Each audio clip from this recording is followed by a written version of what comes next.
નમસ્તે મિત્રો, જય શ્રી કૃષ્ણ, રાધે રાધે.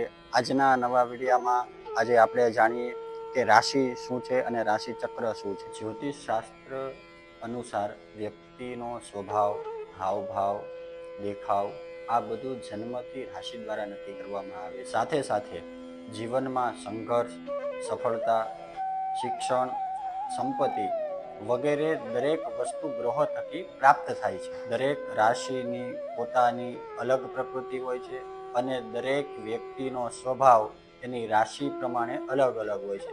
કેમ કે દરેક વ્યક્તિના રાશિના સંબંધો કોઈને કોઈ ગ્રહ સાથે જોડાયેલા હોય છે. આ ગ્રહો થકી એમનો સ્વભાવ, એની હાવભાવ, એની રહેણીકરણી, એના વિચારો એ ગ્રહો થકી જાણી શકાય છે. જ્યોતિષ અને વૈદિક જ્યોતિષ શાસ્ત્ર પ્રમાણે 12 રાશિઓને મૂળભૂત ગણવામાં આવે છે. પહેલી મેષ, વૃષભ, મિથુન, કર્ક, સિંહ, કન્યા, તુલા, વૃશ્ચિક, ધન, મકર, કુંભ અને મીન. આ 12 રાશિને મૂળભૂત ગણવામાં આવે છે.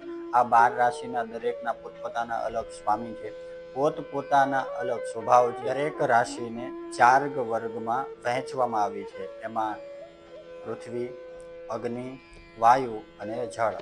ઘણી વખત વ્યક્તિના વર્તનને કારણે સંબંધોમાં સંઘર્ષની સ્થિતિ સર્જાય છે અને શ્રેષ્ઠ સંબંધો પણ બગડવા લાગે છે.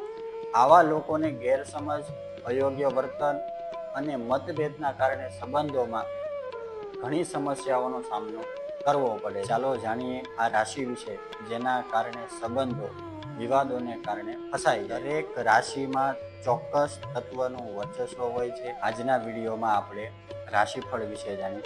હવે આ રાશિ વિશે વિસ્તારથી આપણે આગળના વિડીયોમાં જોઈશું. જો આ વિડીયો તમને ગમ્યો હોય તો લાઈક કરો, શેર કરો, સબસ્ક્રાઈબ કરો અને તમારા મિત્રોને મોકલો.